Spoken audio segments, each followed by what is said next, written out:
Good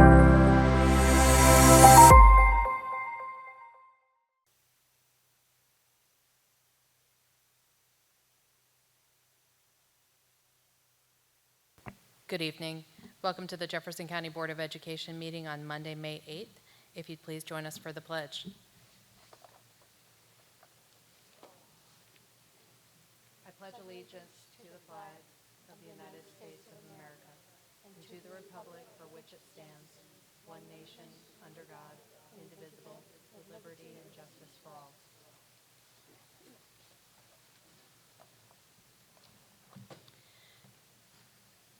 Good evening. Before we start our meeting tonight, Jefferson County Schools lost 2 employees recently.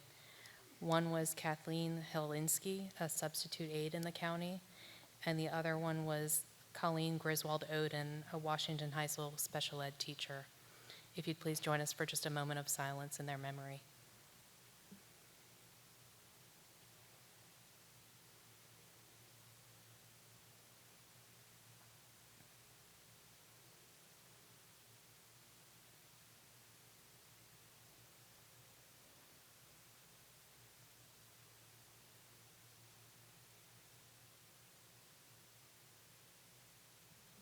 Thank you. Starting off tonight, we have the Deputy Superintendent for Instructional Support update, Mr. Banks.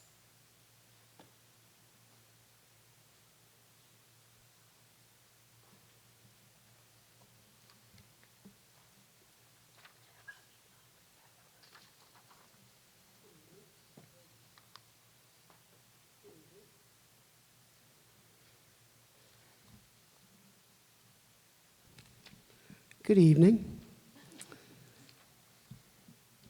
So I'm here tonight to give you an update on a couple different things. First of all, we are in the middle of assessing grades 3 through 8, and we have already completed our 11th grade assessment on the SAT.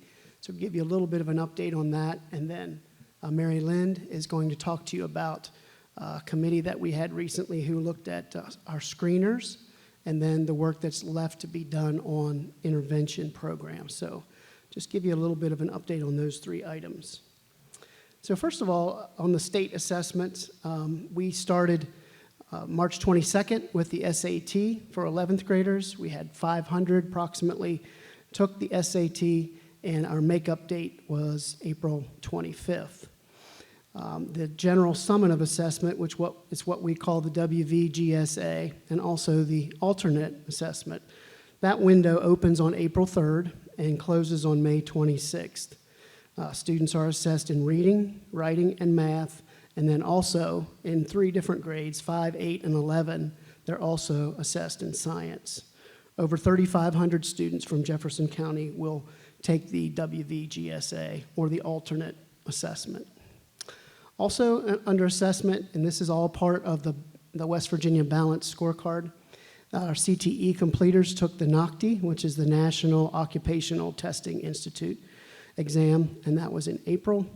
And Jefferson County had 85 students who completed that assessment.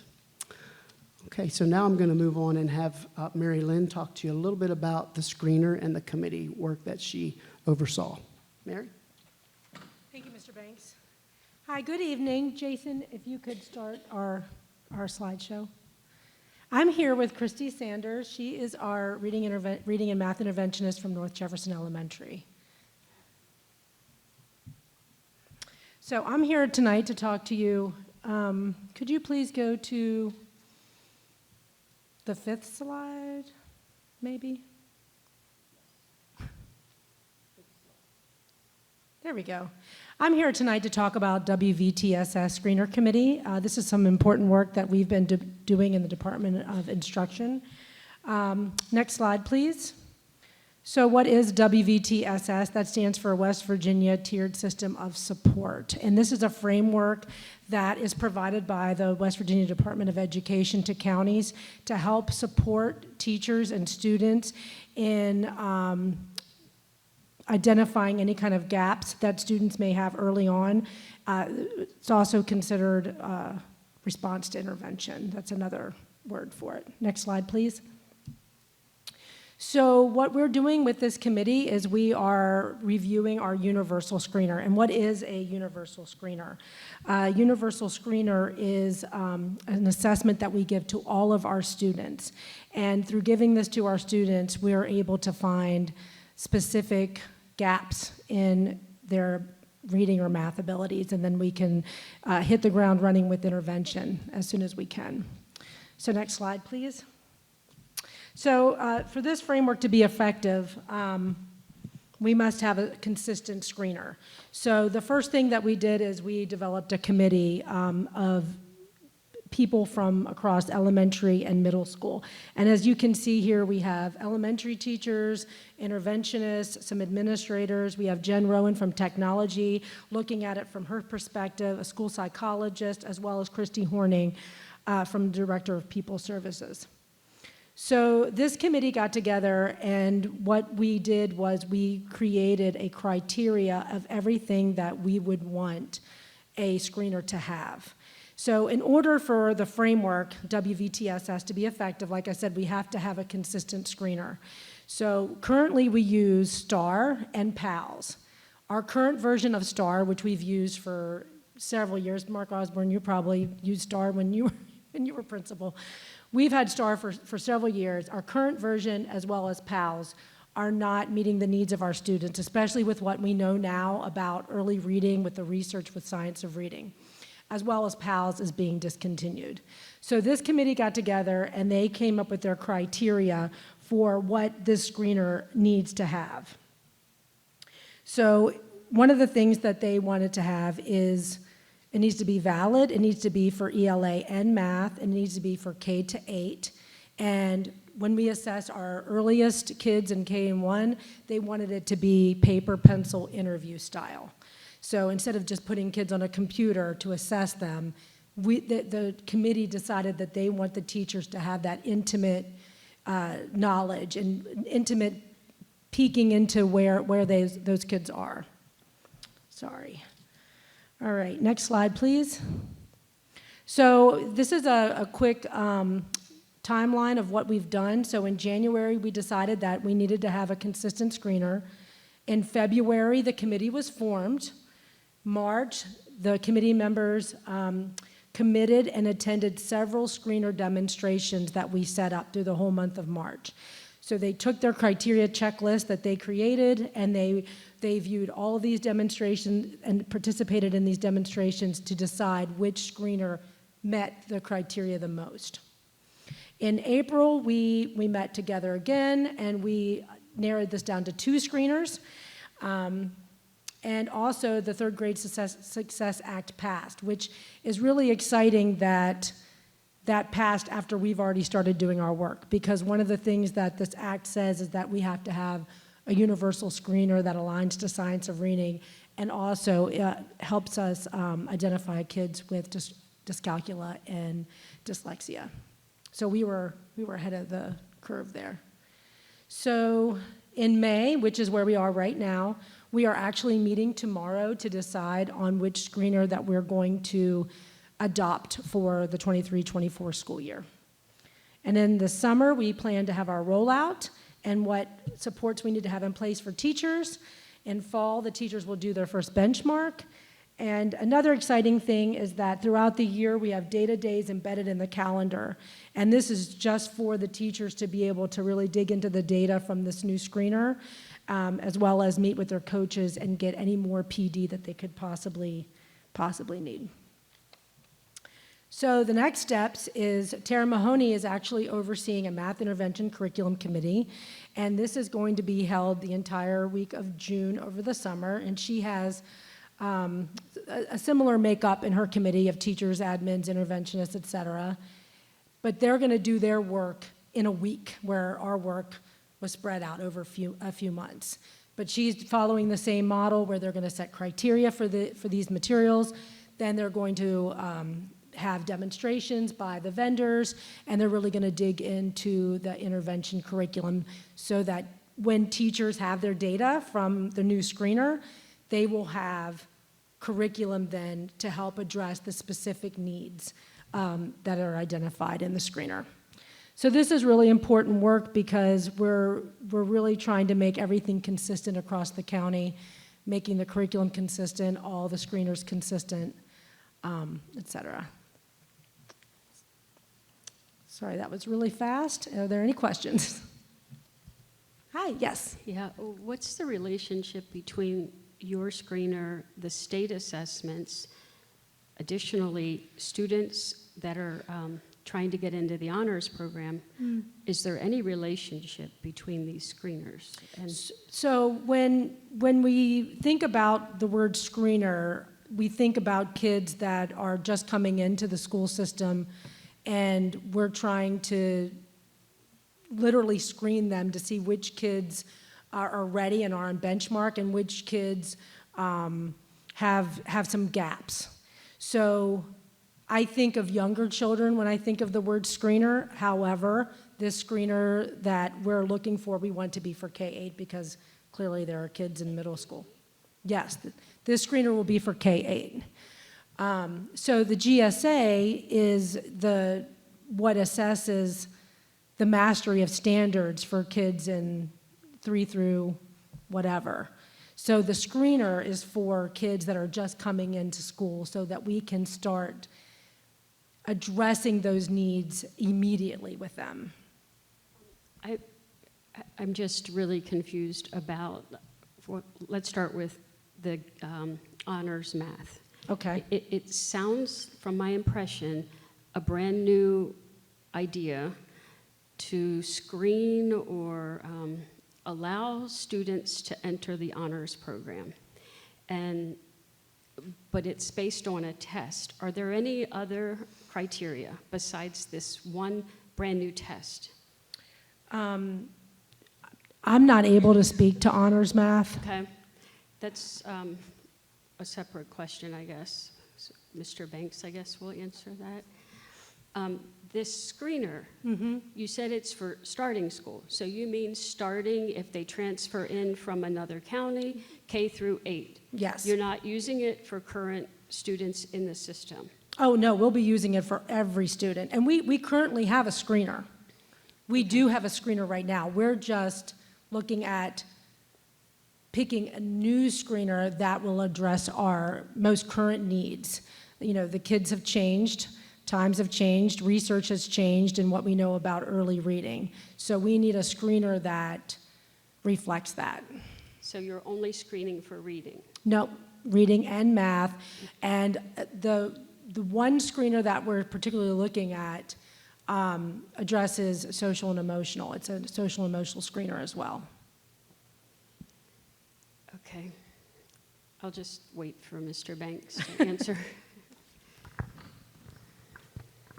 So I'll answer your question about 6th grade. So 5th graders take a paper and pencil assessment that is reviewed by the school and then sent on to the central office.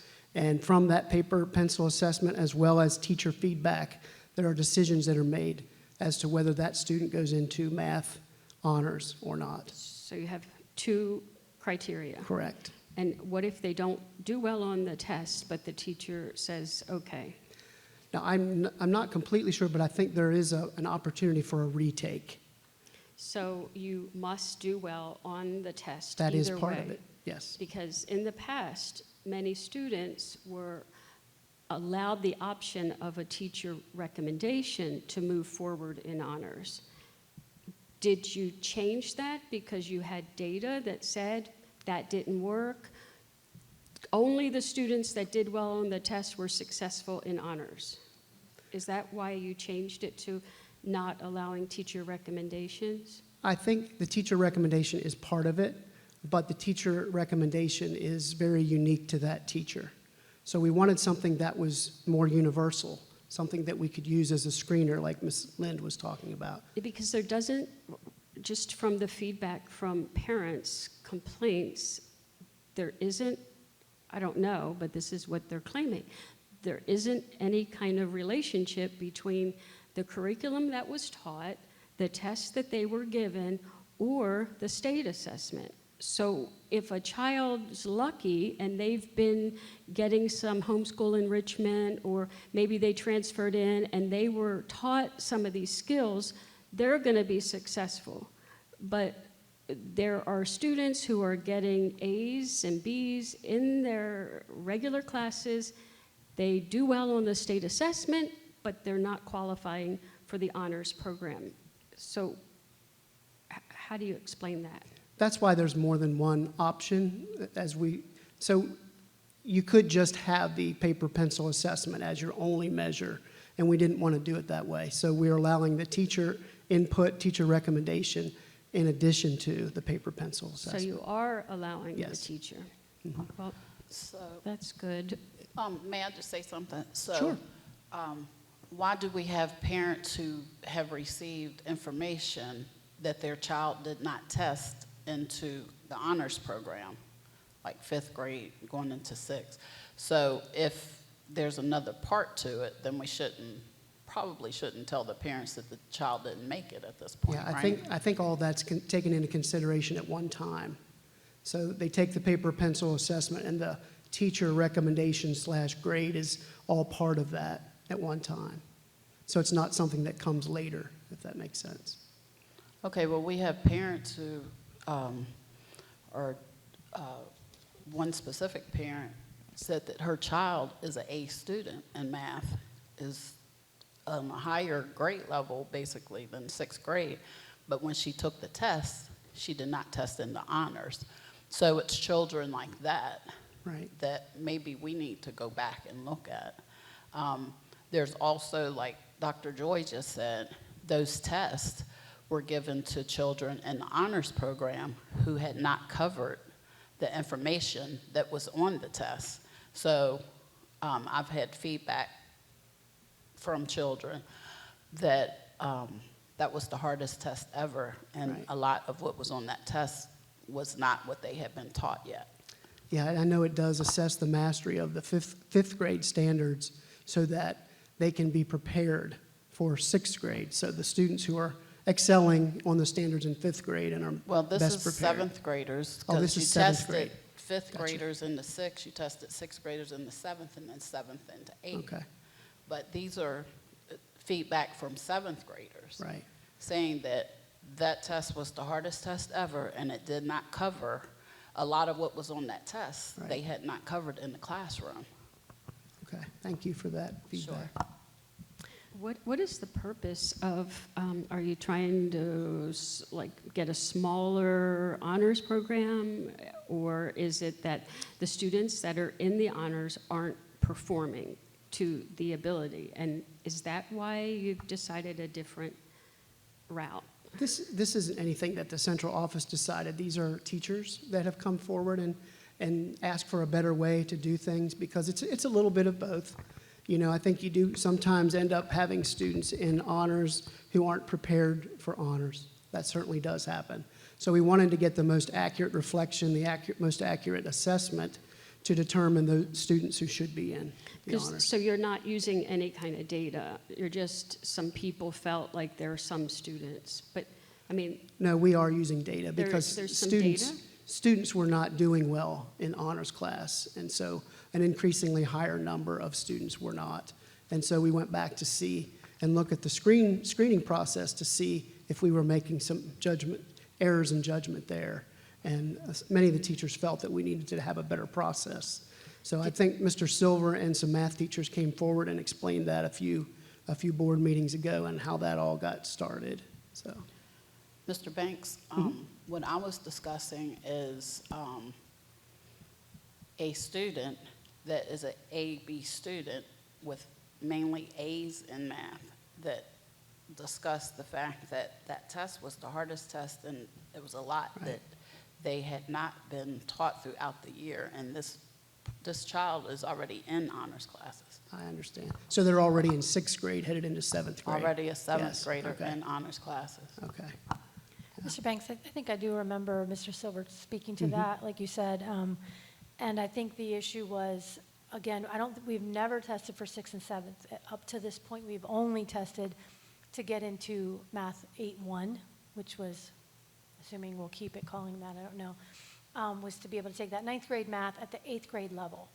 And so obviously, due to COVID and lots of other things, we've had a lot of kids sliding backwards with math skills just for lack of, instruction. And trying to figure out what way we can use, because some of the teachers then at Math 2 level as well were saying that the kids were coming in extremely unprepared and having to either drop the class or failing the class. So we needed to figure out what the issue is. Now, from listening, maybe the issue there could be lots of things instructionally, right? We don't know. But I think it would be helpful maybe if we could, take a few weeks to get Mr. Silver to come back and give a report on kind of where we stand, right? Sure. Last year, we had this many people in Math 1-8, and we had this many in honors and this many in honors for 6 and 7. This is what we changed. Now this is what we have this year. Look at our numbers. We know they're going to, I'm assuming, be a little bit lower because, again, we've had lack of instruction. So we don't know. There's going to be gaps in where they're learning. So I'm assuming that, yes, there will be things on that test they have not seen because they never got the instruction, which I know was part of the issue with trying to be able to hold them up and figure out where those gaps are. Maybe trying to figure out how not to penalize them too, but they have to be able to be successful, or you don't want to put them in that and have them struggle. Right. So that I would say as far as the math piece. The other question I had, either for you or for Ms. Lynn, with this committee, the only kind of question in my mind, I thought that, first of all, thank you. This is such great news for all the years that we've been wanting to have that sameness, and hearing when we sit through LSICs all the different things that the different schools use, and so this is a very welcome change. And the committee looks great. The paper pencil piece, although I understand why we would want that over the computer, my concern is for the teaching staff and the time that it will take them to then do that, because we won't have another set of hands. So as long as they fully understand what they have to undertake and they have the time to undertake it, or is it possible to do a computer? If they don't do well, then you pull them out? So- paper pencil, how does that work? So actually, we are saving time this year because PALS, which is one of our assessments, is already interview style paper pencil for all K-2 kids. So that screener is no longer available. So right now, in K-2 specifically, we have STAR, which is an online screener, and then we have PALS, which is a paper pencil. Teachers are only going to have one next year. Right, but I think if I remember correctly, some schools use STAR and some schools use PAL. They don't necessarily all use both. But So- all schools should use both. Okay. They should be. Okay. That's So provided for us. I would just definitely check that, because again, maybe if you choose to use STAR because you don't have time, you don't want to have to be forced to go, even though it may give us better data. I just want to make sure that we have the backup for them with either our instructional coaches that are going to be testing for several weeks to try to help them out in the beginning of the year, to get students all tested, however we want to do that, but that there's a plan in place to not expect the staff to have to try to get, because, I mean, No, I you see it every completely day. see your point. One of the criterias that the committee came up with was that this has to be a short assessment, and that criteria came from our school psychologist, and she said that assessments are more valid when they're not dragging on. So the assessments, whatever we do choose, will be short, and it's not that there's not a computer component. The teacher will be on the computer recording the students' answers while the student's working there.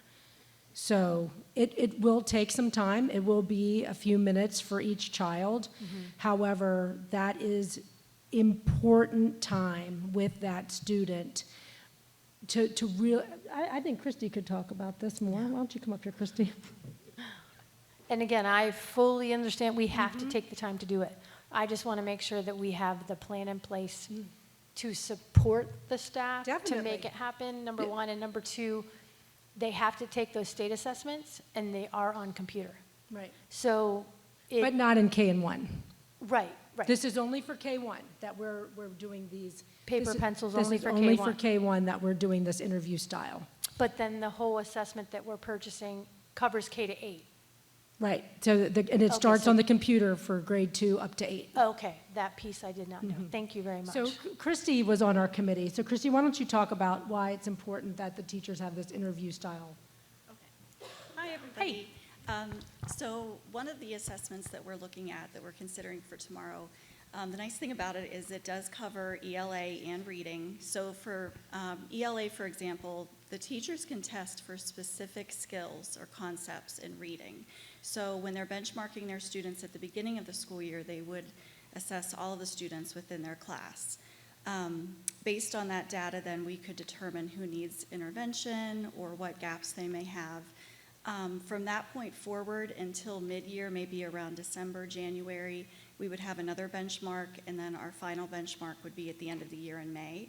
So in between that time, we have progress monitoring. So if a student is struggling, like let's say, for example, in first grade, with decoding words, being able to say the sounds and blend them together in words, there's a specific section in that assessment where it only takes maybe 1 or 2 minutes to assess that student, maybe every week or two, to progress monitor them to see if the intervention they're being provided works for them. Same thing with math. They would be benchmarked beginning of the year, middle of the year, and end of the year, and then if they have a specific difficulty in a certain area, you can continue progress monitoring them in that area. So each component, though, when you're progress monitoring, is only about 1 or 2 minutes of time that you're taking with that student. So it's a quick assessment that gives us a nice snapshot. So just in case a student is struggling and they would need to go to a SAT meeting, possibly be tested for special education, you would have all the data points you need for your meeting with the school psychologist. Perfect. Okay. Could we get back to Ms. Taylor-Bratton's statement? Because I think there's still an issue. Ms. Bratton said that there are students currently in 6th or 7th grade who are in the honors program. They're getting A's. They don't pass this test. They're kicked out of honors? But how could it be their fault if they're getting A's in a current honors class? So are the grades being inflated? Whose responsibility is it? You know, if they're not being taught what they need to do well on the test, how can they do well on the test? So it may be some of these students who are currently in honors, maybe they should be grandfathered in and, you know, continue in honors because they're not the ones at fault. If they're getting A's and B's, I mean, I can see if they're getting D's and F's, well, then they shouldn't be in honors anyway. It's just, is that what you were trying to say? Yes, I was just trying to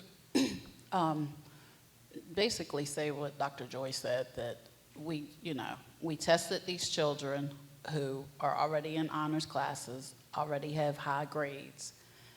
And, you know, at this point, I don't know if we've received those test scores back. I haven't seen the test scores, but I'm just saying to you what was told to me by students. Right. I think every situation is unique. You know, every teacher is unique. Every student situation is unique. And I think when something like that comes up where a student has high grades but did very poorly on the test, that's something that we need to refer back to the school in a SAT meeting and talk through it because, again, every situation is unique. It could be absences. It could be any number of factors why a student didn't do well. Maybe there was stress. Maybe there were some other factors. But I would always encourage the parent to speak to the counselor or teacher at school and find out what other options there are. As I mentioned previously, there is a retake option, so students can do that as well. But any parent who has a struggle like that, please send them my way, and I'd be glad to help them work through that. Yeah, When I will we just think receive? I'm sorry, Dr. retaking as many times as they can doesn't change the fact that they haven't either been exposed to the material or haven't learned the material. Right. Yet they're still getting A's. Exactly. So that's a problem. And when Right. will we receive the test scores? I don't know the time frame on that. I believe the assessment that they're currently taking takes them up through this part of the year, so there shouldn't be the standards that they haven't learned that are included in that. But you bring up Well, a good they've already question. taken the test for Right. honors, right? Right. So it's already established Yeah. that they weren't prepared because they hadn't been taught what was on the test, so that's Right. established. So when do the test scores come back to the parents?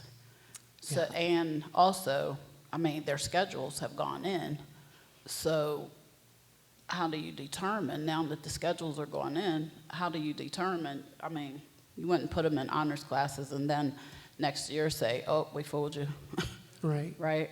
Yeah. No. So how do you determine that? Again, please just refer that student to the school or to me, and we can, check into the situation and find out if there's anything we can do.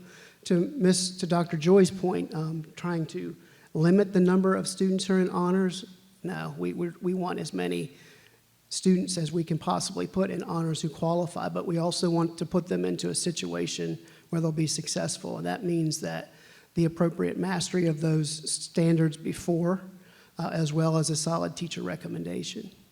So, again, please, I know the schools would be responsive to any questions parents might have, and if you are not getting responses, please don't hesitate to call me. I'll be glad to help any parent through that. Okay? Well, that's what I'll do from now on.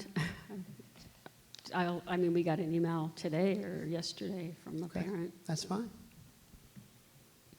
And just for clarity, our other honors programs are still the same at the middle school level where you, are in your class, and essentially, if you want the honors credit, there are things you need to do to earn the honors credit for that, correct? Yes, ma'am. So it's just the math that we have tried to be a little bit more creative with trying to make sure of where kids are so we can help them the best way. Yes, ma'am. Okay, thanks.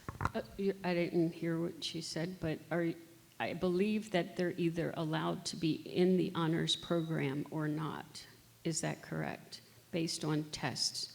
Or is this math only? So they can be in honors for everything else except for math. Is that correct? I believe so. I don't know if Mr. Silver's work has been centered on math, so the changes that we are speaking of tonight are centered on math, and I'm assuming that everything else with ELA and reading is the same as before. But I will check on that. Yeah, they weren't tested on ELA and reading. Okay? Thank you very Yeah, much, Mr. thank you. Banks. Thank you. Thank you, Ms. Lind. We appreciate all the work you and your committee have done.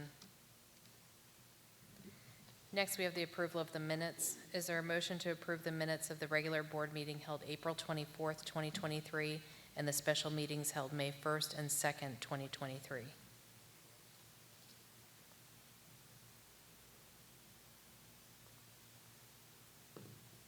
So moved.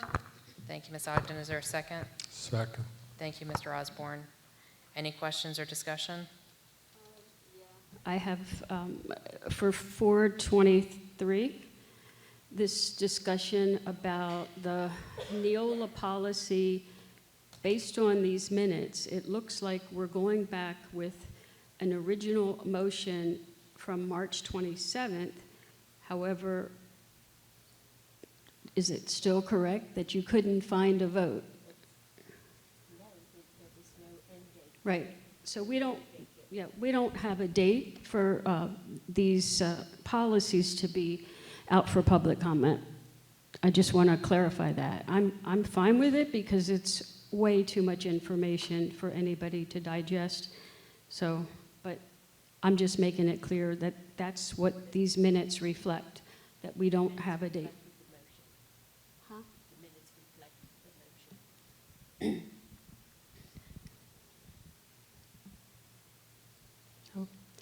That's correct. I mean, it might not be reflected in the minutes as part of the motion. It was my understanding that we were putting them out until June so that we could adopt them prior to the beginning of the school year. And I know that we've already gotten some feedback. Yeah, that's what we all thought, but Janet went back and watched the video, and she said that we did not vote on that. So right Well- now, we don't have an end date. That's fine, and we can just put it on the first June agenda as, action on adoption of policies. I'm just making it clear, and,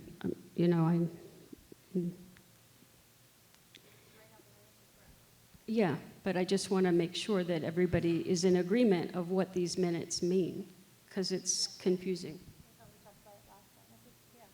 No, we didn't say that last time. Last time, we Okay, said so that the- we were, The way the minutes are written, the minutes are correct. Are there any objections to the way the minutes are written? Okay, hearing none, we have a motion on the floor to approve the minutes of April 24th, May 1st, and May 2nd. All in favor, say aye. Aye. Aye. Opposed? All right, thank you. Next, we have citizens' comments. First up, we have Bobby Block, followed by Heather Murray. Just a reminder that speakers are limited to 3 minutes. Speakers are prohibited from making negative or derogatory comments using a name or position by which an individual can be identified. Comments may not be threatening, profane, vulgar, or abusive, or the speaker will be required to cease his or her comments. Mr. Johnson, can you find Ms. Block?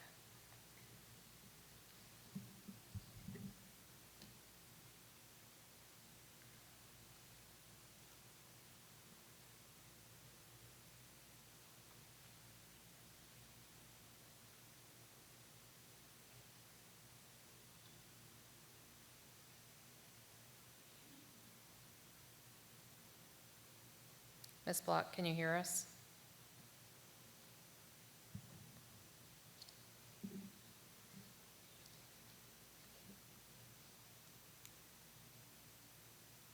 Ms. Block, can you hear us? I can hear you now, thank you. Whenever you're ready, ma'am. Thank you. Good evening. Grateful to have this opportunity to testify tonight. Pray that the critical issues the Board of Education is dealing with, especially choosing a new school superintendent, are proving fruitful. The need for an open heart, as well as embracing the golden rule, is essential. Understanding BoE's protocol prohibits you to respond directly. The questions being asked are rhetorical, yet heartfelt. Trust that you will take each one to your heart, knowing that all our children need to be safe, deserving clean air, water, and environment. Some of the questions are as follows. How many children in Jefferson County school system suffer from asthma? How many more will suffer respiratory illness due to toxic emissions? Will those children with asthma experience more adverse symptoms? What type of plans are being implemented to assist asthmatic families? Are you aware that studies have shown that children with special needs are more sensitive to toxic exposure? Due to that fact, what steps are school administrators taking to protect the most vulnerable population? What action does the school system intend to take when children experience eye irritations? How is the school system ensuring that families can enroll and maximize the children's health programs? What about the health impact on staff, teachers, and families? Given the gun violence in this country, understand that communities around the nation are implementing active shooter drills. How will you implement drills for possible active toxic exposure? Is a plan in place, and how is it being shared with families and staff? These situations can be very traumatizing. Are there trauma counseling teams available? Toxins going up in the air and leaking into the watershed will be polluting the earth as a whole. Have you tested the areas around the schools, and what were the results? It is on the public's record that Rockwell has funded several sports initiatives. However, what impact will the toxins fallout have on the athletic programs, recess, and the student sports events? You stood for environmental justice reform. What will it take for you to have the courage to stand up again? Thank you, Ms. Block. Next up, we have Heather Murray.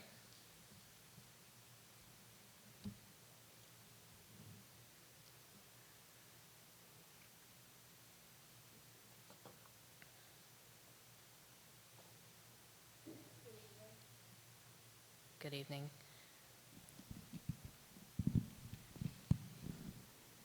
Is this on? Okay. Yes, ma'am. I'm Heather Murray, an educator of 25 years. I stand before you on behalf of my children, JL and Titus Murray, who attend Jefferson High School, and other families of minority children who attend Jefferson County schools. Tonight, we stand collectively to demonstrate our unity as stakeholders in the education of our children, and just to share a couple of things. Number one, we're disgruntled by the lack of respect our families have been shown within this system. On a number of occasions, our children have been intimidated, harassed, or even physically assaulted by students and staff at rates that are alarming. We will no longer turn a blind eye to this type of behavior.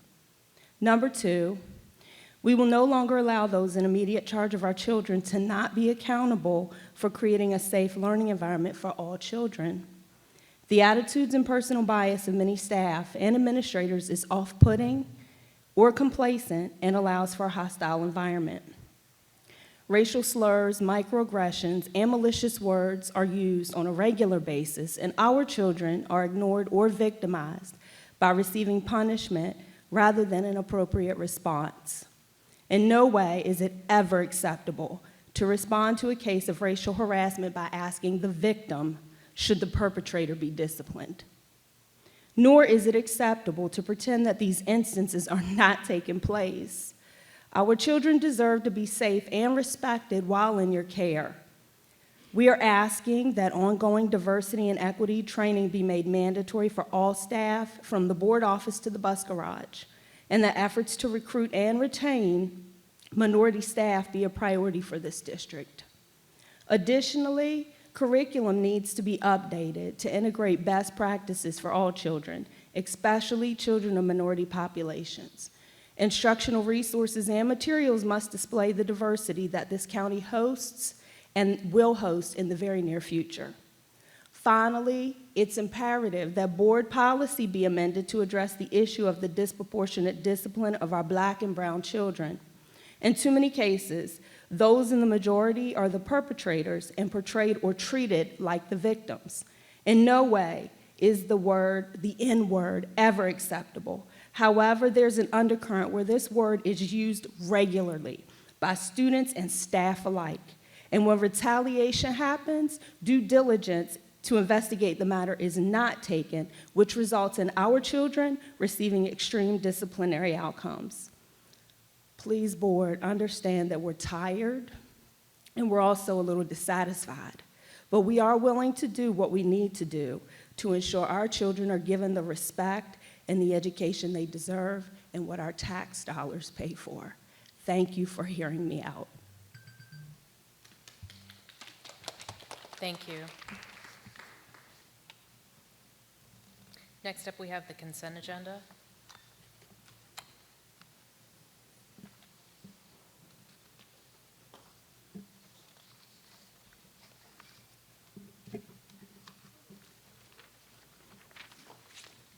Good evening. On the consent agenda this evening for personnel actions, we are requesting to remove line 22, which is the list of summer employment, to remove it this evening for a submission at a later date. Is there a motion to approve the consent agenda, deleting line number 22, the summer employment list? So moved. Thank you, Ms. Ogden. Is there a second? Second. Thank you, Mr. Osborne. Any questions? Yeah, I have some. I noticed that numbers 46, I just feel like we should recognize this individual who has given over 50 years to public education. I just feel like her name, shouldn't just appear without some recognition. I believe that she basically has volunteered. I know that she received a stipend, but she's done a lot of work for the school system for many years, and I'm wondering how Mr. Fogel's going to do without her. So I don't know if I'm allowed to say her name, but I just want to recognize her for that. And my other question is about the finance. I'm wondering what Best Life Therapy is. $200,000 basically spent on Best Life Therapy. Are we not paying Epic and also employees for therapy? Is this speech or only speech? The only thing I can provide in the finance section is that it's a special education expenditure with that department. Best Life Therapy? Yeah, it's with special ed. Okay. I think that's all my questions. Thank you. Any other questions or comments on the consent agenda? Hearing none, there's a motion on the floor to approve the consent agenda, deleting line item 22, the summer employment list. All those in favor say aye. Aye. Aye. Opposed? Thank you.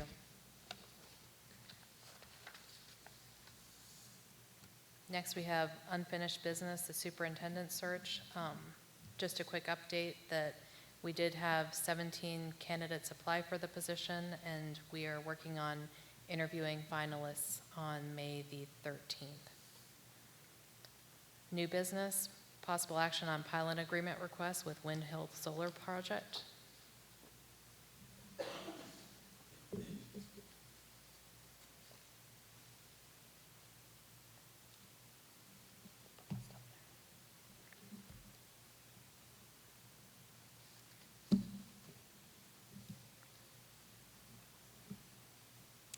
Good evening. Good evening.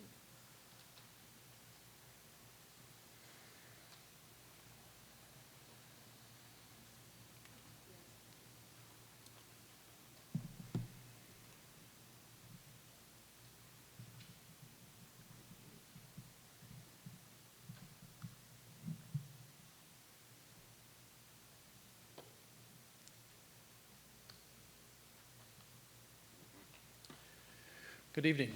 Appreciate the opportunity to come back and meet with everybody today. My name is Chris Sternhagen. I am the Director of Development for EDF Renewable Energy, who is the principal developer of the proposed Wild Hill Solar Project, which is a 92.5 megawatt passive solar voltaic solar project proposed for Jefferson County. Now, I do believe we had a PowerPoint. Is that right? Okay.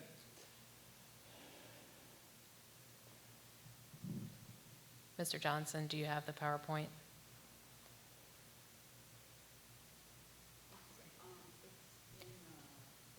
It's an attachment to the agenda. It's coming, hang on.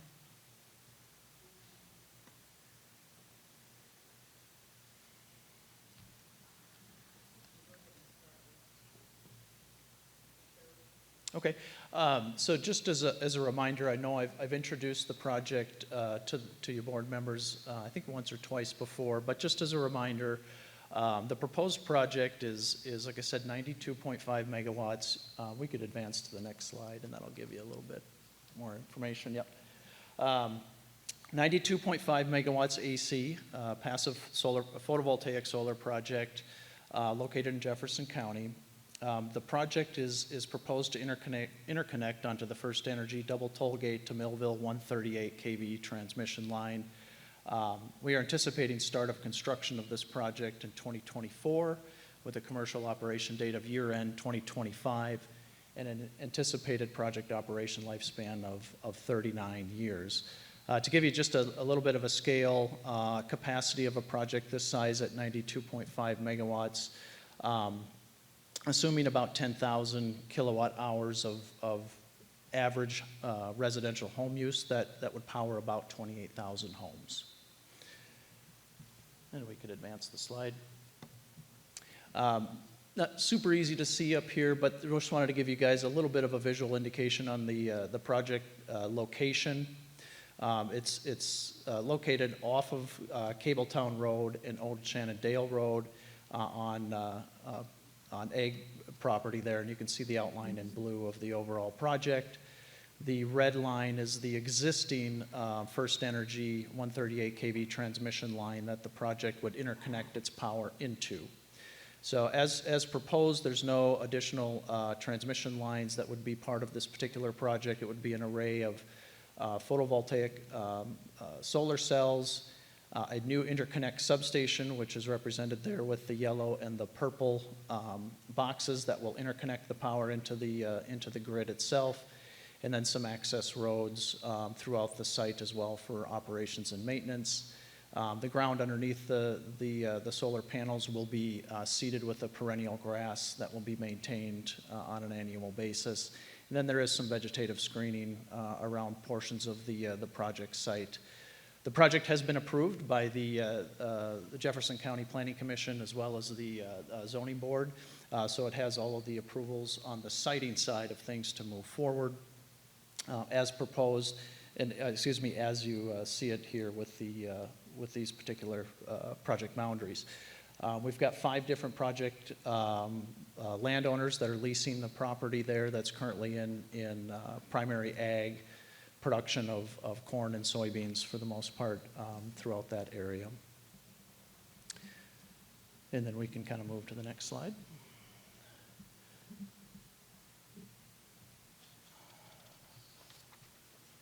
So a couple of things, and the reason that I'm here tonight is to make a formal request for a payment in lieu of taxes for the project. On this slide here, I just wanted to indicate a little bit of some of the summary of the tax and the fee and taxes that a project like the Wild Hill Solar Project is subject to.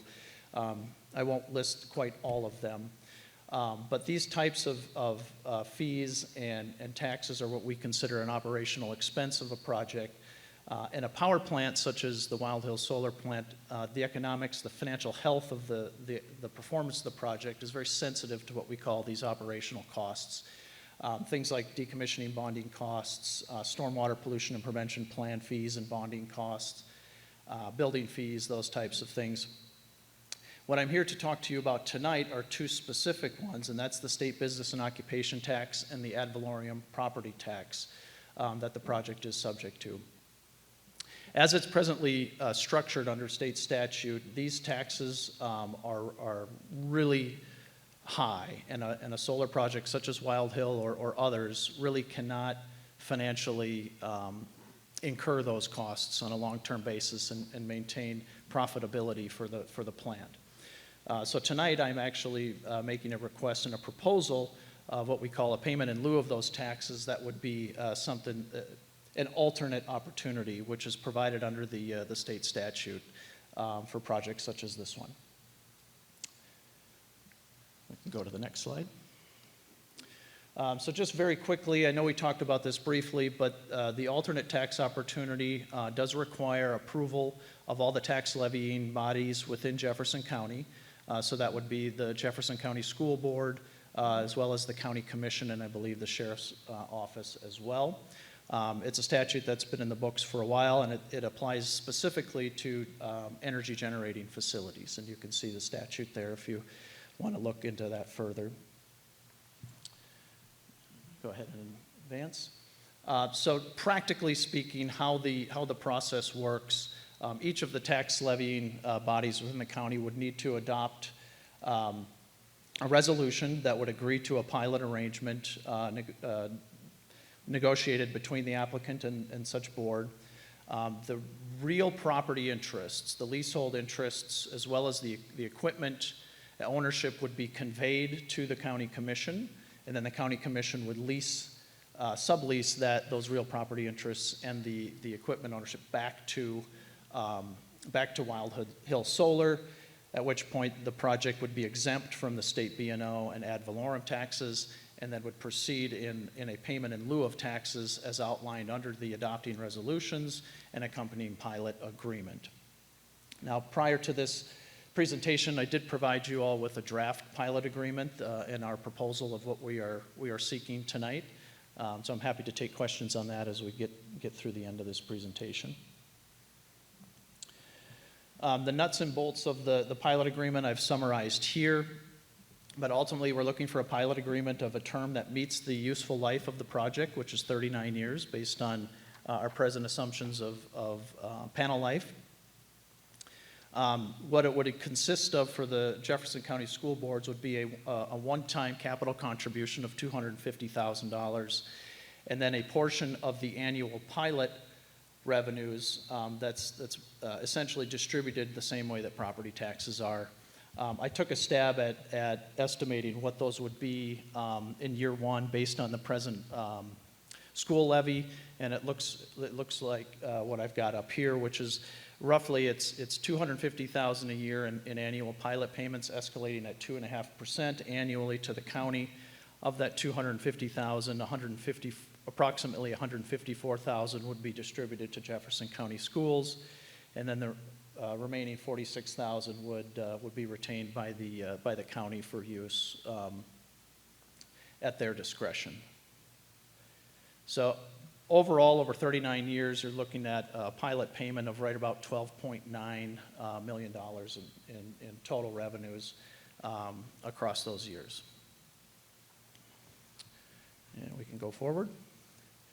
Oop, did I go a little too far? Oh, okay. So one thing, and I missed this slide in this presentation, but I wanted to just highlight for everybody here, these pilot arrangements are very, very typical across the U.S., but also within West Virginia. And not just, and they're very typical for a lot of different energy projects. For example, Longville Coal, Harrison Gas, Brook Gas, CPV Shea Gas, and Mountain State Gas and Solar are recent projects in the state of West Virginia that have sought and received pilots for their projects.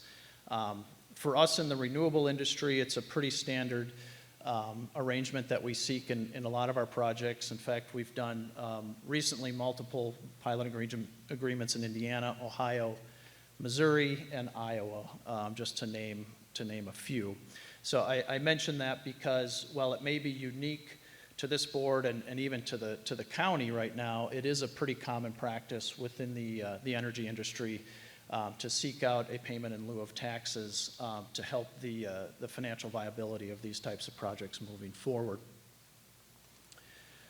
Under this arrangement, the real property taxes paid for by the landowners would not be impacted. We don't anticipate any significant change in the assessed value of the property. It remains zoned as agriculture. If there is any increase in real property taxes levied against the underlying property, our lease agreements with the landowners obligate Wild Hill Solar to pick up that difference. So in addition to the proposed pilot revenues, the school would continue to receive its standard share of the property taxes as assessed and levied based on the current levy rates ultimately there. So as I look at this opportunity, it's I think a great one for the Jefferson County Schools. It provides an opportunity to promote the future of carbon-free electric generation. It provides a number of full-time and part-time jobs for the county for the next 39 years. And hopefully it also helps relieve some of the financial pressures, if any, within the school district as well. So with that, I'll kind of open it up to questions, but I appreciate everybody's time and consideration tonight. I have some questions. Yeah. On page 1 of this, I guess it's the lease agreement. It says 30 years, and you keep saying 39 years. So which one is that? Like, why does it say 30? It should be 39, so perhaps that was a Okay. typo. And then the 28.5 million, is that, what is that? Because you're saying it's only 12.9 over the period of 39 years? Chris, do you have that? Page 1 at the bottom, 28.5 million. Page 1 of the agreement says 28.8 million, and I Yeah. think that's including the $400,000 per year, which is 15,600,000. Correct. You add that I to the can't other. hear what she's saying, and I would like for you to answer, please. Correct, yeah. I didn't mention this, but so the total pilot package that we're proposing includes an annual revenue contribution of $250,000 under the pilot agreement that would escalate at 2.5%. Plus the one-time capital contribution, which we talked about, but there's also a lease agreement with the county, and there's a revenue component of that lease of $400,000 per year. So if you factor that lease in, that's where the total package of the 28 million comes Where from. is all that spelled out in here? What page? Well, the pilot agreement will only consider the $250,000 of annual revenue under the pilot. The lease agreement, the Jefferson County School Board would not be a party to. That would be between Wild Hill Solar directly with the county commission. So I don't believe we provided you a copy of the lease, did we? Okay. Right. So, and how much would the school system be sacrificing? How much are we losing? If we were to go along with this, how much would we be losing? Nothing.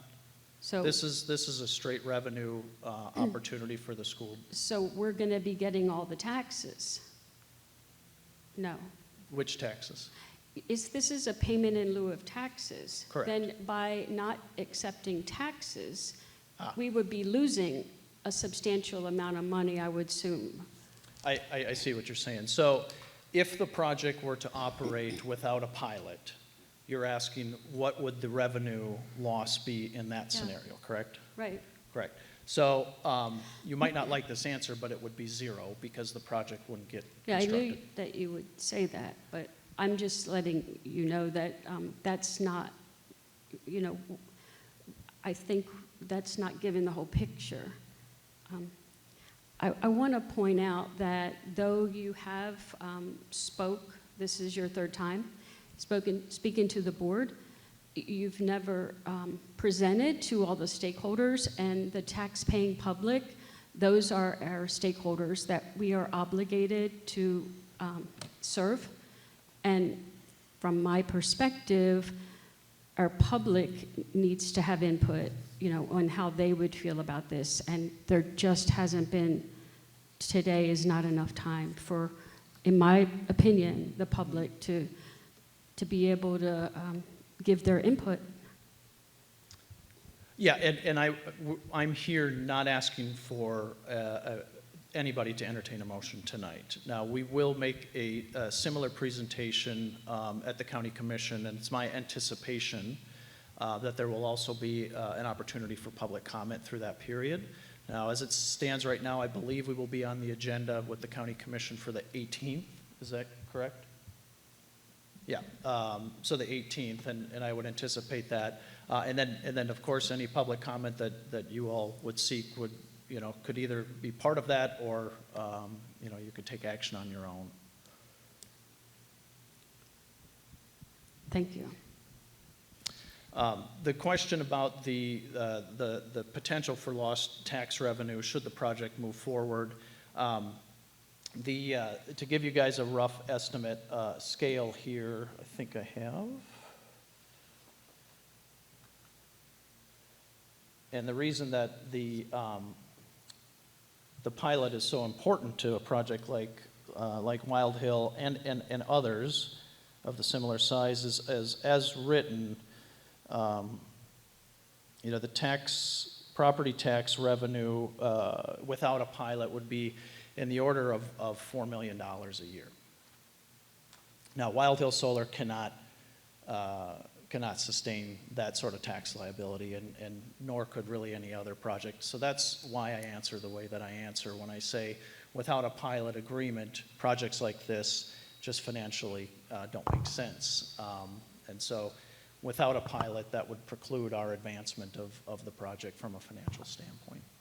So I just need to understand, is Dr. Joy correct that we would actually, I'm right here, Sorry, it's coming from everywhere. that we would actually lose money? Because you said if you had to pay taxes, it'd be $4 million. We're not, I don't see $4 million anywhere on here. Yeah, and the point that I'm making is $4 million will not give, I will not be able to finance a project with that tax liability hanging over our head. So without a pilot, the project doesn't move forward. So you're not out anything because there's no project that would pay that, is the point I'm making. The payment in lieu of taxes and the opportunity for that is one of the reasons that we're here in Jefferson County. One of many, quite honestly, but without it, the project finances just don't pencil. And this will also not only be for Jefferson County, but for the state of Virginia as well, correct? Because I remember when you first came, prior to me being on the board, and I heard, if it wasn't you, it was someone else, and the person who was there spoke of the state of Virginia as well. So, well, the tax revenue and the pilot revenues would stay here in Jefferson County, if that's what you're referring to. right, but the product itself is to also house, it's housed in West Virginia, but it's also going to make money in Virginia, right? It benefits Virginia. All the power that's created goes to Virginia. That's what you remember, I think. So I got you now. So the physical energy that the plant will generate interconnects onto First Energy's 138 kV transmission line here in West Virginia.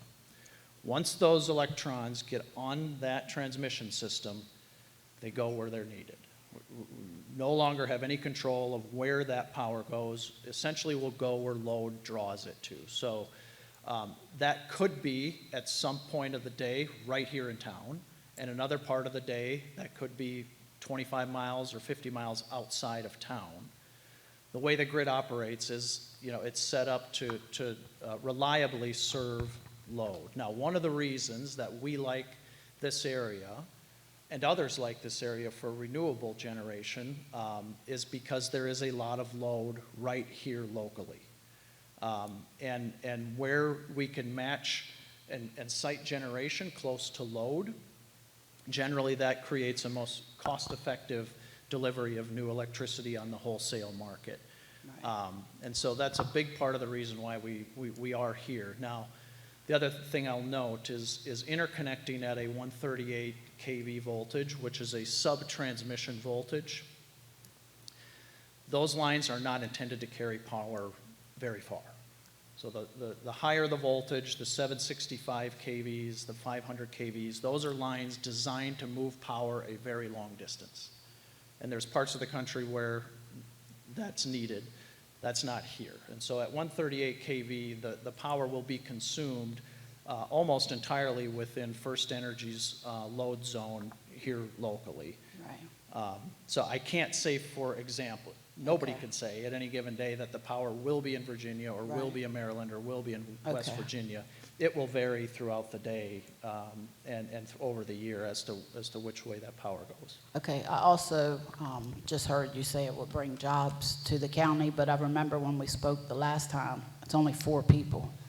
Up to 4 full-time O&M, Right. yep, for the long term. Now, the construction of the project will take an estimated 12 months. We have a memorandum of understanding with all of the local trade unions, so a lot of the skill and labor that will be used to construct the project will be here from the local market as well. Now, that is a temporary job for 12 months.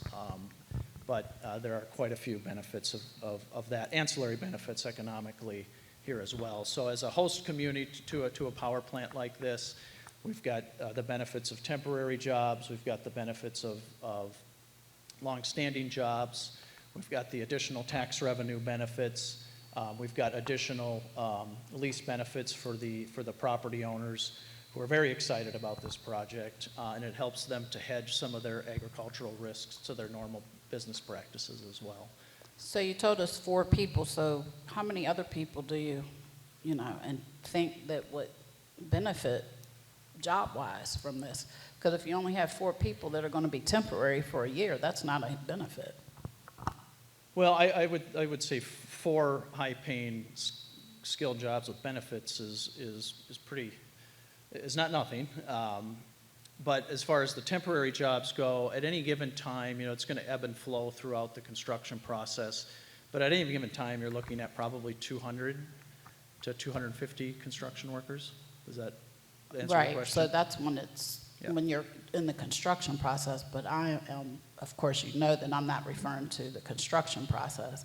I'm referring to when it's up Yeah. and running. How many employees? Up to 4. Up to 4. Yep. And they're temporary employees, No, right? those would be full-time employees. Full-time employees for how, for ever, or For for as the long as you're 39 here? years. 39 years. Yeah. Yep. And only 4. Yep. Okay, so that's not a huge benefit of jobs coming into our county. Okay. Chris, I have a, oh, go ahead. Just real quick. It looks like approximately 4 homeowners or landowners, or is it 1, 2, 3? Yeah, about 4, maybe 3. And so currently that is, I'm assuming, is that all farmland right there? So is that a different tax structure? I mean, as of right now, it used to be about, what, $11,000 a year? Do we know what the current tax revenue is that we're getting currently from that, with the way it's set up now? Yeah, we do. It's on that last slide that I have. All right, I just didn't look at it. I might have missed that number. Oh, It's about 11 or 12. I see. Something like that. So about 11 to 12,000. Okay, that must have been where I saw it. So that's currently what we're getting per year for that land? Correct. Okay. Correct, yeah. Between 11 and 12,000 a year. Okay, and then my only other question is the same concern I had before as well. There has been no entered agreement thus far with the county commission. Correct. yeah. Okay, and so is it in code, the way that this has been figured out at 2.5% approximately based on the lease revenue? Does it specifically say in code that that specific amount of money is guaranteed to the school system, or will we be at the mercy of the county commission since they hold the lease of what they would decide to pay the school system So, for that? okay, I think I understand the question. So by statute, whatever amount that all the parties to the pilot agreement agree to, again, that's the school board, the county commission, and the sheriff's department in this case. Once that amount is agreed to, that money, by statute, must be distributed the same way that property taxes are distributed, correct? Under the pilot agreement. The lease agreement is not subject to the same revenue distribution obligation by statute that the pilot agreement is. So the lease revenues that we are proposing between Wild Hill Solar and the county, those revenues would be distributed at the county commission's discretion. That's how I understand it, correct? As my expert, by the way. Yes. Okay. Okay, so my understanding then, how does that separate out here of what you're proposing based on the pilot agreement? Yeah, The so, 154 is the pilot agreement? so the total pilot agreement that we're proposing is $250,000 a year. Or One sorry, time. 200 a year? Sorry, 200 a year, escalating at 2.5% per year. And so what I did with slide, I think 7 or 8, is using the existing school levy, I estimated out how I think that would be distributed by statute, and that's where I come up with the $154,000 per year to the school district, and then $46,000 retained by the county. Now, that could change, obviously, on an annual basis, depending on the school levy and bonding situation. Okay. The $250,000 that we're proposing it would be a one-time contribution that Wildwood Solar would make directly to the schools, outside of the pilot agreement. So And if that money- the one-time fee, if that land currently stays the way it is that gives us how many years essentially? If it's $10,000 to $11,000 a year per the land, say it was 10,000, 25 years essentially.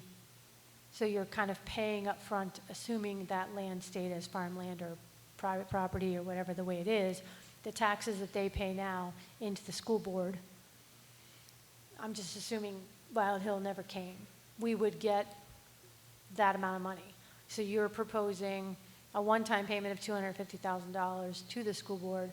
Essentially, in my mind, I'm trying to figure out how that. No, That's just a gift. It's just a gift. Right, but I'm thinking like, just monetarily, I'm trying to look at.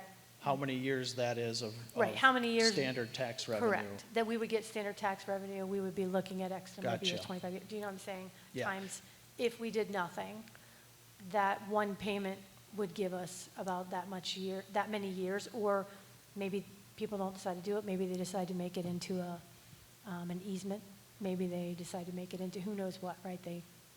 I don't know. There's lots of things people do with their land nowadays. But if it stayed the way that it is, that's about what we would make in the next X number of years, that if no one did anything with their land. That's the taxes that the school would take in. So if not, and it becomes a solar farm, then it's a one-time gift of the $250, and then you're saying approximately the $154 per year. So, but the underlying real property tax, the 10 or 11,000 that you're receiving today, that doesn't go away. That remains. The property owner remains, holds the property in fee title as they do now. They lease to us. The zoning of the land that they own doesn't change. You know, so through the permitting process, for example, just to help clarify, so the project is partially in what's called the urban growth boundary, and solar is permitted as a permitted and principal use in that area. So it's still zoned agriculture, even though it's in the urban growth boundary. It will still, the anticipation is it would remain taxed the same way by the county. A small portion falls outside of the urban growth boundary. The project, and that's zoned agriculture. The wind farm is permitted as a conditional use for that land for the life of the project. So the underlying land remains zoned as agriculture, and those taxes that you've received, the revenues you've received from property tax to date will not change. That continues. Yeah, okay. So this is, everything that I've proposed here is in addition to the standard property tax revenues that the county and the school would receive from that land. So how much was the gift? I'm sorry? How much was the gift? A one-time $250,000 gift is what we're proposing. Okay, and that will cost us, because we all know that in business, nobody gives you anything for nothing, so that's going to cost us what? It's part of the pilot proposal that we're asking you guys to consider. So in lieu of taxes. So, Chris, a lot of times pilot agreements, you know, they start at one place and they end at another place. I know you have a 2.5% escalation clause in here, but a lot of times they, you know, over time, they, you know, wean out and eventually pay full tax. You don't anticipate any of that in this. It's just a zero tax whatsoever. Correct. Yep. Sorry, go ahead. Oh, well, yeah. So at the end of the 39 years, it would be the full tax, correct. But that's the end of the project, so that's when everything gets packed up and potentially goes away. But potentially, there's always the opportunity to repower, for example, you know, and change out panels or inverters and maintain the plant beyond the 39 years. So you mentioned that if it were to be taxed in a regular tax situation without the pilot, I know you said the project wouldn't happen because you couldn't afford it. It'd be $4 million in taxes per year, Approximately. Yeah. which is about $156 million over the 39 years. So you're asking for an 83% discount per se, is that correct? I don't know the numbers, but sure. But that's roughly, yeah, that's right. I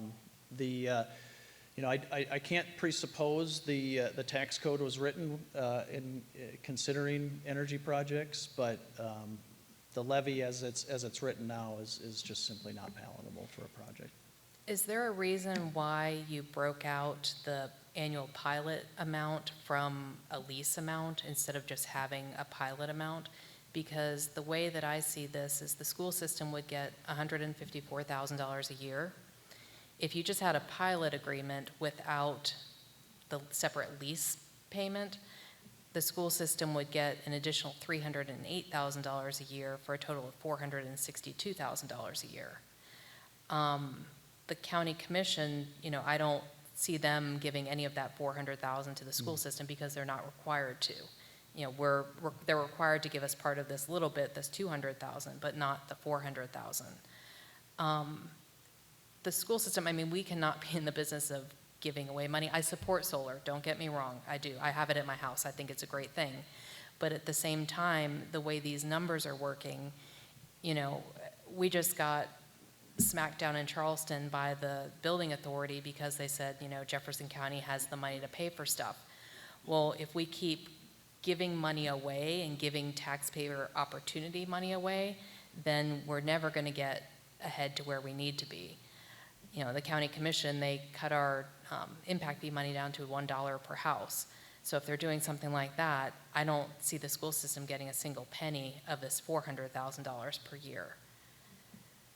So I need you to make me feel, warm and fuzzy about the fact that for the taxpayers, we're doing the right thing for the school system. And then that makes perfect sense to me. Aside from, clarifying that, a project like this has, has local benefits and would not happen but for a pilot agreement, I don't see it as a lost revenue opportunity. I see it as nothing but something to gain.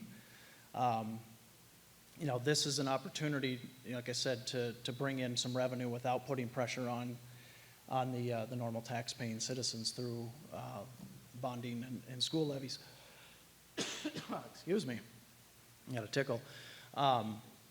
It's a passive solar project that is situated off of a road that will be screened by vegetative screening.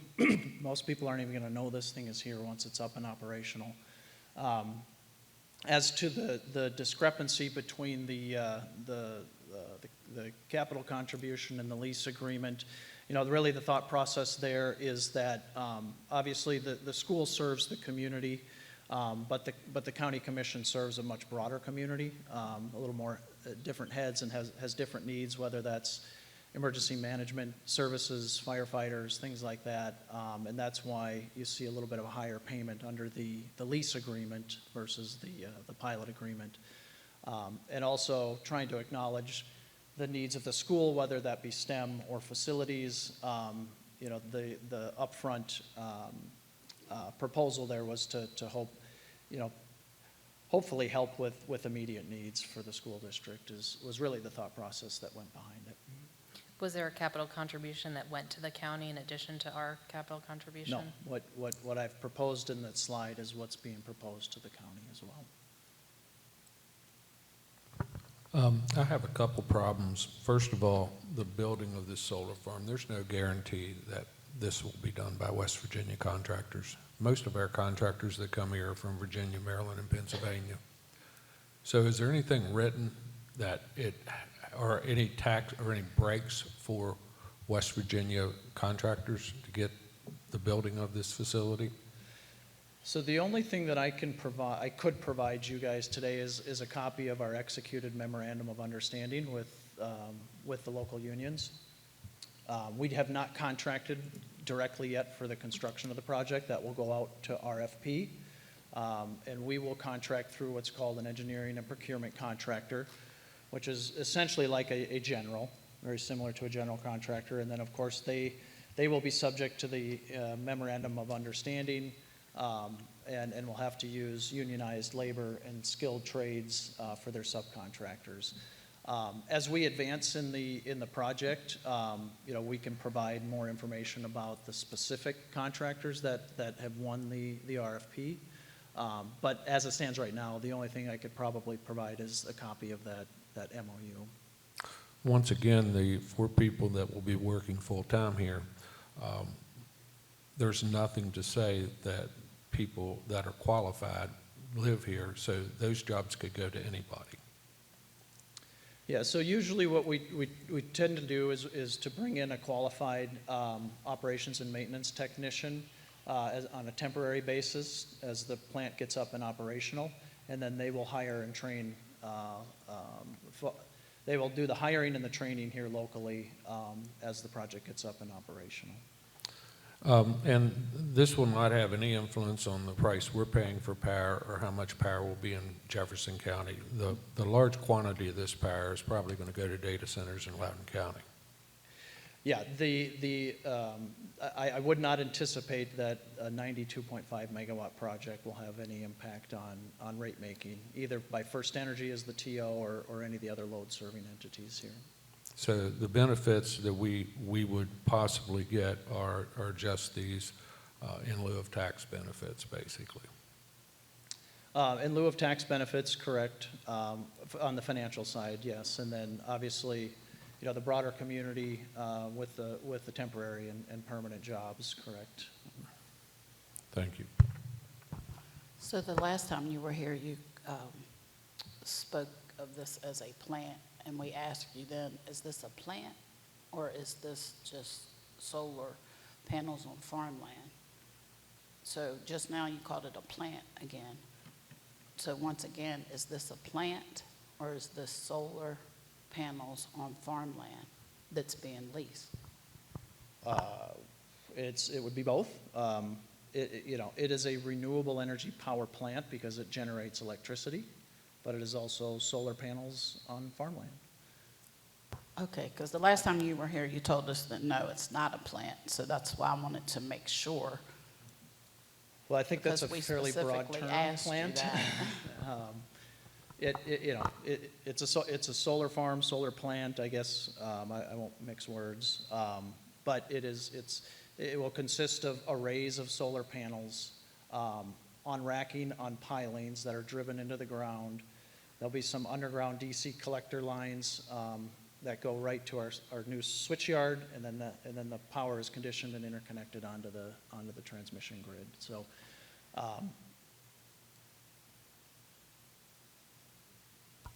I just have one more question. Mm-hmm. The other concern I have is just wanting to know, when I was reading through the whereas agreement, getting any kind of payments that we would have the contribution or the purpose of it would be directed towards science, technology, math, and STEM, basically STEM engineering programs. But then it says, and for other uses and facilities at the board's discretion at the time it is made the quote-unquote STEM contribution. So I just need some clarity as opposed to, again, it's one thing to kind of give a gift, and then it's another thing to give a gift and say, but you need to use it like Sure. this. And I totally get it. I mean, we want to promote those types of things. But again, any funding coming in, knowing that we have 2 schools that we're building that have not been funded by the state. I know, they're always looking, athletics and whatnot is always looking for funding sources because, you put one pole vault mat in for $40-some thousand, and when your allocation to the school is $25,000, Sure. You can see where that's not funded. So I guess I just wanted to ask clarification on what the thoughts were, what the objective is that you guys as a company are looking for. I'm assuming to bring awareness to renewable energy in these areas. We did put STEM labs in our schools, so clearly that's a funding source type thing for that. But how much of that does have to be part of the STEM contribution, or what does that wording actually allow us in your mind from a lawyer standpoint as well, to actually do with the money that was given. So our proposal is not conditioned on the funds being used for STEM. That is an area that's near and dear to my heart and our company's heart as a renewable energy company. But we're not bound by that. So if there's a different use or no use that the school would consider, we're certainly open to that. I just wanted to take one more second to say this. I really appreciate how many times that you've come to speak and give us information. This is not an easy thing to do because of the history that we as a board have been through. And these are difficult. I really wish we had, a state that would look at this as a whole and figure out what else to do, because we as a school board want to be involved in education, not taxes and payments and whatever. It doesn't do us well. So I totally understand why you're here. I respect that you're here. Appreciate as a company what you guys are doing.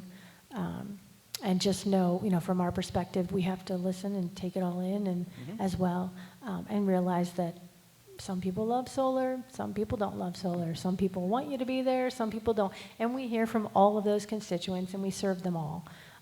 So I appreciate the way you've given the information and shared the information, and I hope that, at least that you feel respected and not disrespected in any way from all of us. So appreciate your time too. Thank you. And Chris, you said you were going to the county commission next, or what is your plan? What is your process again? Just so you know, because you said you're not asking us for a vote tonight. Correct. Yeah, so we will present on the May 18th at the regular, I believe will be on the agenda for the May 18th at the regular county commission meeting. It'll be a very similar presentation to tonight. And then my hope is that between all of the consideration and questions that I anticipate coming, that eventually we could get to a decision by the end of Q3 of this year, which would be the end of June. Ultimately, however, if there's more information and discussion that needs to take place, we're happy to entertain that as well. Understand that there's, pilots can be a sensitive nature, and from the feedback that you all provided me previously, we're in a position where we want to just be able to open up and talk amicably and discuss what concerns you might have without any, pressure to do something today, let's say. So that's kind of the timeline we're at. That's what we'll also be asking of the county commission on the 18th. And I appreciate the change from the last time you came to talk to us, because the last time, if I remember correctly, it was just a one-time capital contribution and there was no annual payment designated for the school system.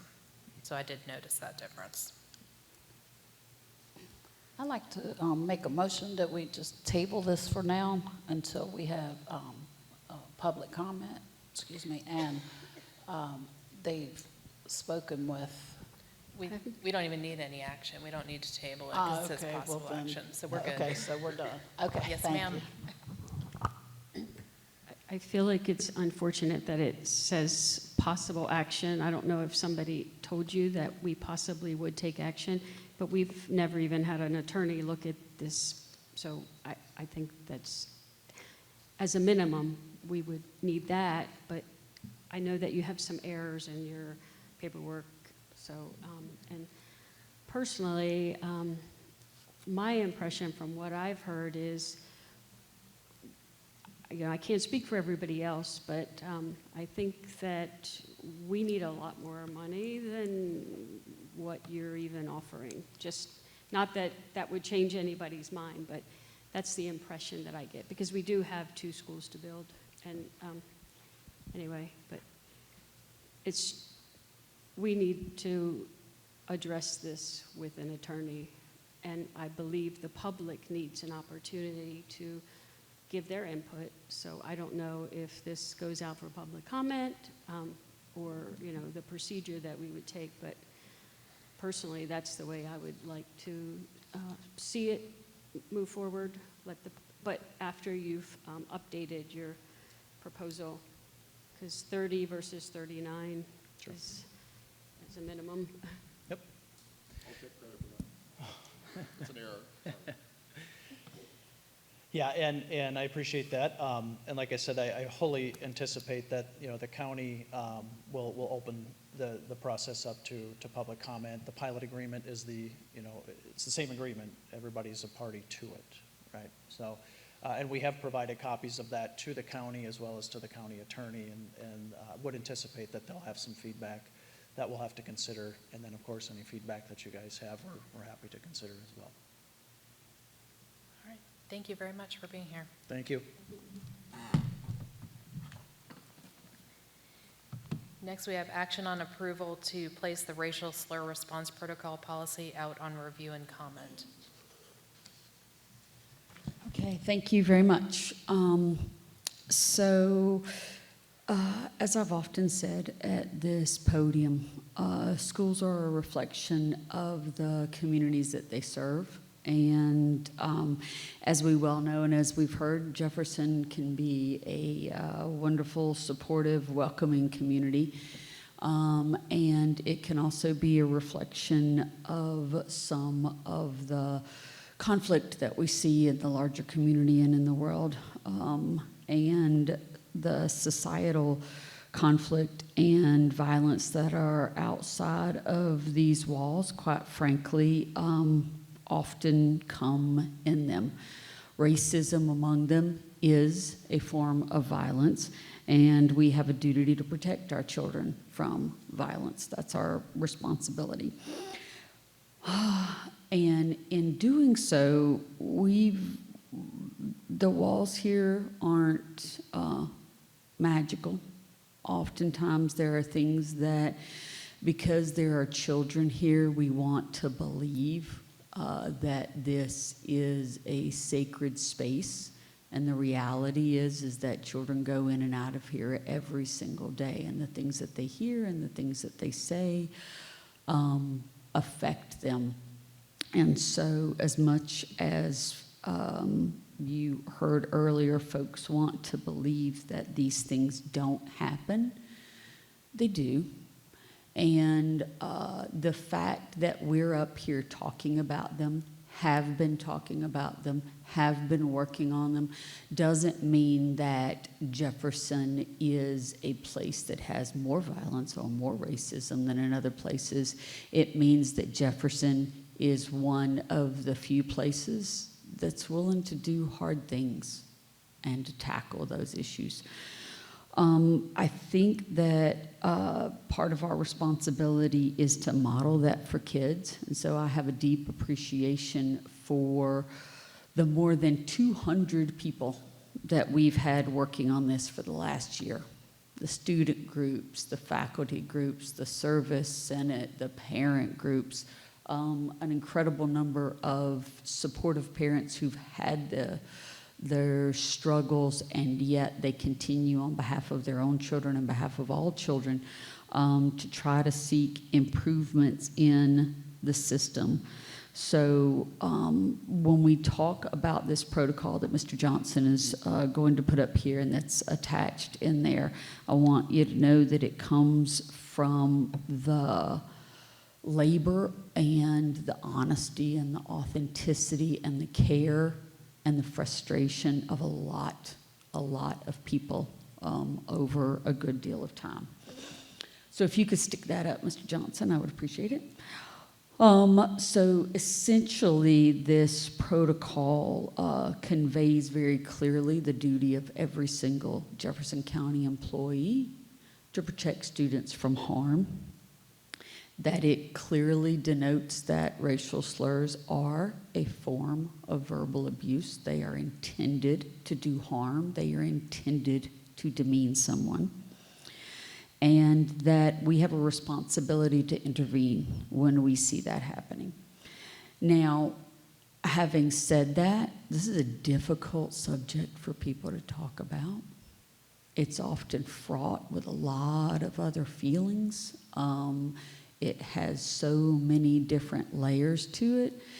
And so on some level, even the best intentioned people struggle with how they're going to do that. And that's not a lack of care on their part. Sometimes it's just fear or uncertainty. And so part of the process of this is for us to provide a framework and for us to provide training so that people are confident in how they respond. I know that if you've been in our schools and you've seen these badges, you see on the back of them that we have a very clear, consistent protocol for every single employee in this system. If you see one of these alerts and it says secure, you know exactly what to do. And you will do the same thing whether you're in Harpers Ferry or you're in South Jefferson Elementary or you're at Washington High School. And so part of our goal in setting up this protocol is to get everyone comfortable with what our process is and to see consistency in our response to children across the school district. So briefly, you'll see that we tried to have some very key points in here. Obviously, this is not the end-all and be-all. This will be accompanied by a good deal of training, both for our administrators and for our staff. However, we wanted to key people into a certain number of points. First and foremost, respond, meaning that you never ignore harm. Never brush it aside. You never downplay it, ignore it, or justify it. You have a responsibility to intervene and to intervene in that moment because you see harm being done. The next responsibility you have is once you've stopped that harm from occurring, you need to check in with the person who's been harmed, right? They've been in front of you, you've witnessed some harm done to them, and like most adults, it's you stop. Are you okay? I know that that was harmful. How do you feel? What do you need? I'm here for you. Children need to know that. Children who have experienced a difficult or a traumatic event need to know that the people around them are there to keep them safe and to care for them. Upon reflection, our primary goal is to ensure that it doesn't happen again. We're an educational institution. We're not a judicial institution. We are, we don't exist to punish children. We exist to teach children. Now, sometimes punishment is part of that. Make no mistake, there is a role in negative reinforcement of some behaviors. But there is also an important responsibility to find out the why and to help us get to a place where it doesn't happen again. That's our primary responsibility, that you don't just stop it and walk away. The response, the reflection part of this is, let me sit down with you and help you see why this was wrong. Help you understand the importance of it, help you find a different way to interact with people that's not harmful. And then our success as a school system, by and large, depends on our success in connecting with parents, right? Parents are always their child's first and best teacher. And so we, in order for us to make progress, it has to be in concert with the parents. And so the connection is this happens, you've ensured everyone's safe, and you're reaching out to these parents to say, this is the situation and we'll resolve this together. Let's talk about it. And then the action that we take, as I said, that may sometimes involve punishment. It may sometimes involve training. It may sometimes involve mediation. There are a whole host of things. Those are some of the things that will be covered in the training that will be delivered to the staff if the board approves this. And then the planning for success, where essentially what gets done is what you're willing to follow up on and to monitor. It's not enough just to say, here's our plan, and you commit that this is how you are going to act moving forward. We have to actively go back to you and say, do you understand? Have there been any more problems? Is there some support I can give you? Again, this is not a magic pill to things. Quite frankly, what it is it is a commitment, right? So it is a commitment for support, support for the staff to help them to do this difficult work and to feel that they're doing it well. A guide for our community so that they know what to expect from school to school, from place to place, what kind of expectations they should have for us and our behavior. And quite frankly, on some level, it's a promise. It's promised to 8,000 plus little souls who walk in the door every single day, and they expect to be safe. And it is up to us to do everything in our power to meet that expectation. So with that, I am asking the board to put this response protocol for racial slurs out for public comment. And my request is that in 2 weeks, you support me in placing it on the agenda again for a vote and adoption so that we can move forward with setting up our training sessions for administrators during the summer and for the rest of our teaching and service staff when they return in August. So And moved. with that, I'll take any questions. Thank you. So I think we have a motion to put the response protocol for racial slurs out on review and public comment. Is there a second? I second it. All right. Thank you, Ms. Ogden. Thank you, Ms. Bratton. Any discussion? Yeah, I just feel like this is basic common sense, what you would think that with any sort of issue that arises between students, that professionals, the way they would handle it, but and it gives a lot of flexibility to administrators still who we're hearing are part of the problem. And it seems that from my perspective, there ought to be a zero tolerance for certain things. And for example, I mean, I understand if you have somebody that's mentally challenged, and I understand that it's a nice thing to go and ask what the motivation was and all those things, but I think it should be considered a non-negotiable, and that's the only way to send a message and only way people will take it seriously, both black students and white students. You know, it shouldn't be allowed. I mean, when I taught at Jefferson High, if a black student used the word, I corrected them. And if a white student used the word, I corrected them. It's inappropriate. There's no place in the school for the words. So this policy doesn't seem serious enough to me. But I read through it several times, and it's a nice gesture. But I just think there needs to be, for example,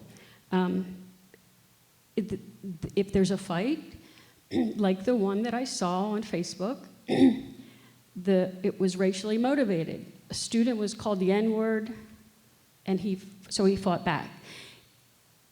The student who initiated it should get twice the punishment because it should be treated as a hate crime.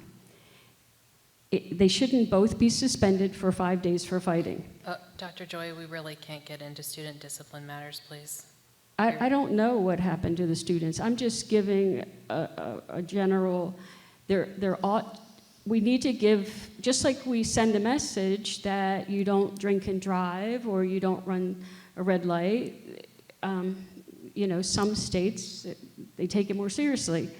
And I just think there should be a culture of zero tolerance. And that should be the message that all students receive, that it's completely not acceptable. And that may be the intention here, but it just reads different to me. So the draft is going out for public comment to be made, correct? That is my request today. And I would certainly convey that zero tolerance is often utilized to denote that when you have an action, you have the very same, very stringent negative reaction to that. One of the things that we talk about in our process has been zero intolerance. Our focus is not to set up a grid that says if you use this word this way, you get 10 days out of school. Inevitably, there will be a situation involving the race of the individuals, the relationship of the individuals, the intellectual functioning level of the individuals, a whole host of things. And I think you can't assume that that a one size fits all. I think if you could simply dictate a uniform punishment for using certain words, that would really be an easy way out of this.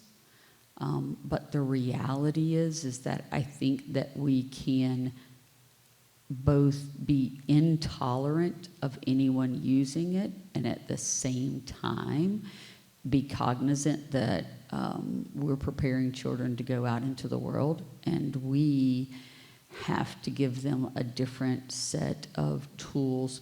We fulfill our mission for kids and helping them be global citizens by teaching them, as the great one says, when you know better, you do better. And we want kids to do better. When they go low, we go high. Yes, ma'am. When students, let's just say two students get in a fight, the student that provokes with a racial slur, is it documented in their record that they're using a racial slur and that therefore the next time it happens, maybe you see a pattern? Is there any way to, identify maybe students that are habitually bullying, racially? Yes, ma'am. Yes, ma'am. Absolutely. We can, in our WEVAS system, in our discipline record, we can denote that a racial slur was used as the form of verbal abuse, and we can track those children. Yes, ma'am, we can. You do it already, or you can? We track them right now by, when I say track them, it's a longer conversation, but WEVAS's system only has certain tags on them, right? And we can go through those tags and look for, do searches on certain terms. So part of our training will be with the administrators to use consistency in how they document those, especially under the new WEVAS 2.0 and how it's set up. We're hopeful that we will make it a less manual process to have to go through those. But yes, ma'am, we can certainly track those. And I understand perfectly your point about repeat offenders and the need to address them differently. So, like anything else, there would need to be an escalation if there had been a repeat offense. So, Dr. Gibson, yes, ma'am. Should that be added to this? Well, once again, how the board wants to craft this policy is a purview of the board, and I'm sure that you'll get a lot of feedback on it. So one of the things that we did talk about, and we really, like I said, we've been struggling through this for many, many months now. The devil's always in the details, and how we train people matters very much. Some of what we wanted to do with this protocol was to make it simple enough and straightforward enough so that you could really, through repetition, hit it again and again and again and again so that everyone knew what to expect every single time. And then how well they do it is a matter of training for us. Now, if there are other parameters that the board wants us to put in here or the public recommends, certainly, again, as you wish, you're the board, you can set that up as you want. But we were trying to have a balance between making it simple enough, and sometimes when we put out 6-page policies, people don't pay the same attention as we can when we're like, here's your cards, here's the posters on the wall, here's what's in your handbook, here's, you know, and you use certain keywords every time. If I walk up to any administrator in any school here and I say secure, they know exactly what I mean. And I hope that we're going to train and reinforce this to the point where when I use one of these, they'll know exactly what we mean. I have a question. One of the speakers said that something about asking the victim if they felt the perpetrator ought to be punished. Is that what's currently happening? Is that something that this policy is advocating? No, ma'am. Oh, well, now when you say, is that something that is currently happening, I have no doubt that that parent may have had that experience with some individual in our school system. We have over 1,200 employees. I can't vouchsafe that every one of them is going to do exactly as we would wish every single day. But that is not in our policy. That is not our practice. So if someone did that, they may perhaps have positive intentions, but that would need to be retraining for them. Did your committee approve of this policy as written? Yes, ma'am. They, when you say committee, that yes, there were several different groups that this went through, and of course, everybody had different ideas. We earlier this, into last week, we spent about an hour and a half. Part of it was talking about how fast immediately would be. and so we've labored over it. And again, trying to find a balance between there's not enough words in the English language for me to write this in a way that no one can screw it up, that no kid could ever be harmed, that no staff person could ever make a mistake. Millions of words. So we had to strike a balance between, have I given you enough information where you know and there is no question what you should be doing next, where you feel a little more comfortable that you know what to do in that situation, that we have trained individuals in the school who use the same language when they talk about it, and so that we can hold each other accountable if this doesn't happen. Thank you. You're So welcome, there's ma'am. a motion on the floor now to place the response protocol policy out for review and comment. All in favor, say aye. Aye. Aye. Oppose? Thank you, ma'am. Thank you. Do we Thank have, you. do we These have are any? some of the people who have spent, so if there's going to be some appreciation, not just thanking me, these people have spent a lot of nights with me when I didn't bring snacks, and I deeply, deeply appreciate them. So thank you. Thank you.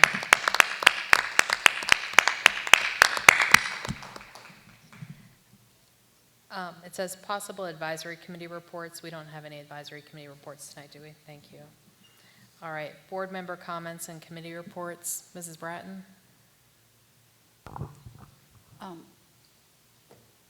I am not sure, Dr. Gibson, if you got back with Jefferson County Parks and Rec concerning the, I forget how much money it is that they sent us an email on, and we talked about it the last time, but I think just a response needs to go back, that's all.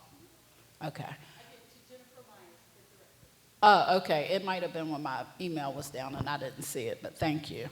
I also would like to congratulate Ms. Woods, who is resigning after 50 years. congratulations on that. I know my grandmother herself was in the school system for a long time, so just know that we do appreciate you and thank you for your service with Jefferson County Schools. And just would like to, just for all of our students, this is award season, graduation season. I would just like to congratulate everyone on, if you haven't received it yet, if you're going to receive it, congratulations. Just know that we, the board, we do have your back. We are family oriented, so thank you. Mr. Osborne? Yes, May 3rd, I was honored to attend Shipley's 50th anniversary. We had students, present students, staff, past employees, and I spoke as well. Mrs. Reed spoke, and she took us back in time, and one of the things she took us back in time with was the old ditto machines and the smell of the ditto fluid that we all couldn't get away from. Ms. Ogden? I would just say that was a really neat celebration.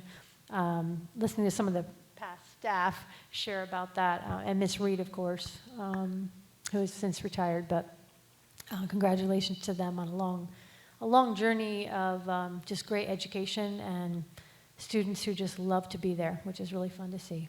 Also would just say congratulations to the Teacher of the Year and Service Person of the Year, which we also just had the banquet for.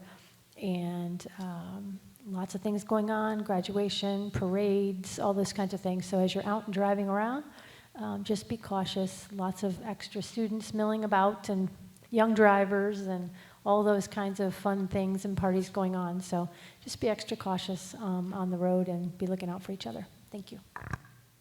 Dr. Joy? I want to recognize all the dedication of our teachers, as this is Teacher Appreciation Week, and hopefully you'll keep them in mind and deliver treats and thank yous to them. The Cougar softball ladies are sectional champs.